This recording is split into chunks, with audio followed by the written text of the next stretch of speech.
welcome back again sa aking YouTube channel. So for today's vlog na naman po, isang bagong release na platform na si Peso Flash. Ang isi-share ko po sa inyo na kung saan po is buo mo pong makukuha or ma-receive ang pera na niloan mo dito.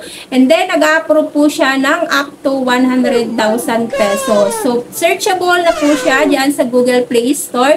And as of now, so meron pa lang po siyang 6 reviews. So, nung na-check ko naman po siya under Securities and Exchange Commission, so doon po is nakita ko na registered lending company naman po siya. And then dito, sisters company na niya rin po ay si Logicash and then si Peso Box.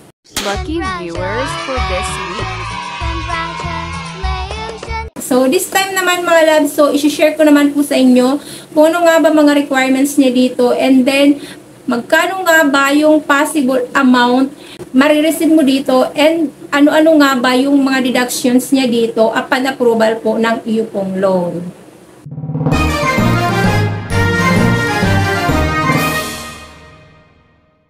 So, ayan po. So, kung bago ka pa lang po dito sa aking channel, please consider to subscribe and click mo na rin po ang bell button dyan para naman po lagi kang notified sa mga ina-upload ko na video. So, let's go!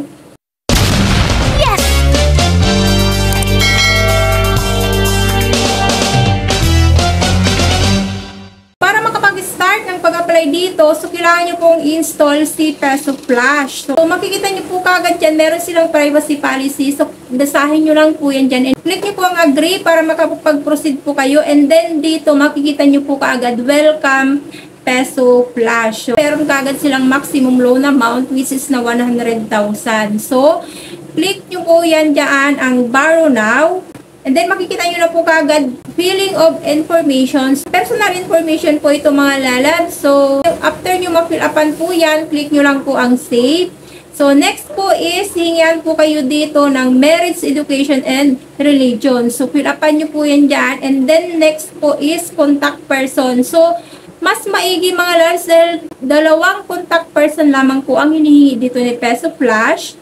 So, relationship, name, and number. So, fill upan nyo po yan dyan. And then, click lang po ang save. Next po is job information. So, dito hingian po kayo ng occupation, company name, office phone, payday income per month, and work year. So, fill upan nyo po yan dyan mga lalabs para makapag-proceed po kayo.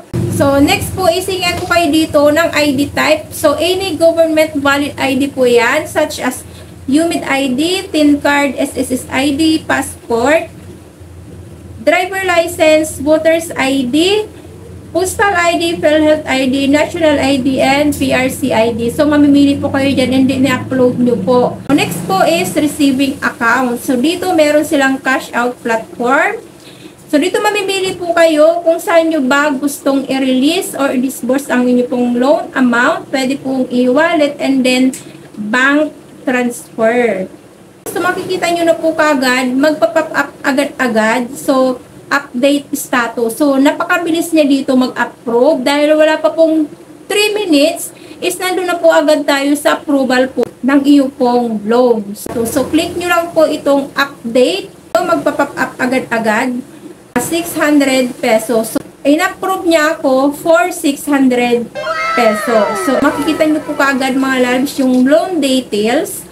So, ayan, past disbursement. So, nakalagay niya loan amount is 600. So, loan term niya is 125 days. So, cash out platform. So, GCash.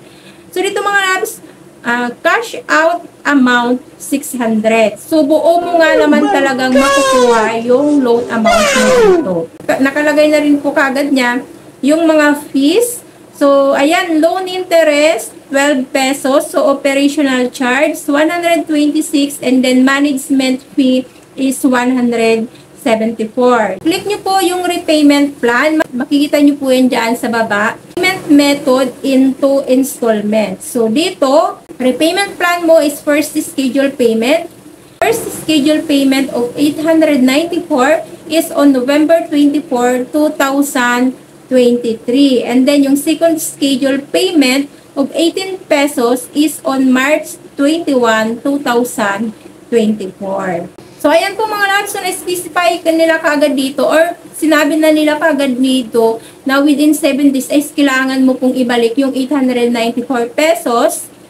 And then, yung next na 18 pesos, if pwede mo siyang i-repayment before 125 days. Napakahaba nga naman yung loan term niya, but then po, yung amount na binigay niya for within 7 days lamang po, so kailangan nyo po yun na ibalik. So, dito po mga lalabs, so umabot po ng 312 yung total deductions niya po dito. So, ayan po mga lalabs, so sana po naintindihan nyo po or nagkaroon kayo ng information, advance information bago po kayo dito mangutang kay Peso Flash. Dahil dito, buo mo pong makukuha ang loan amount na inutang mo. But then dito, so within 7 days, kailangan nyo pong ibalik yung stated amount na nilagay niya po doon sa iyo pong repayment schedule. So, kailangan masunod niyo po yun or else magkakaroon na po kayo dito ng penalty 1 day after po ng na-due date po kayo dito. So, ayan po mga loves. So, pag-isipan niyo po muna ng marami pong beses bago po kayo dito mag-commit kay Peso Flash para naman at the end of the day ay wala po kayong pagsisisihan. So, disclaimer po mga lalabs. So, hindi ko po ito pinopromote. Hindi po ako ahente dito ni Peso Flash dahil ako po ay katulad nyo rin po lamang na mangungutang lang din na kung saan po is hinahanap ko naman po is yung low interest and then with long loan term naman po na makatotohanan. So, it's up to you na po mga labs kung i-grab nyo po ba yung ganito pong offer ni Peso Flash. But then, so pag-usipan nyo po muna ng makailang ulit po para naman iwasan nyo po yung harassment ng mga OLA collector na kung saan po sila naman po yung mga maniningil na nagpa-follow up ng pautang ng kanila pong mga company. So, that's it na muna mga lalabs ko. So, thank you for tuning in. Marami pong salamat. God bless. Bye-bye!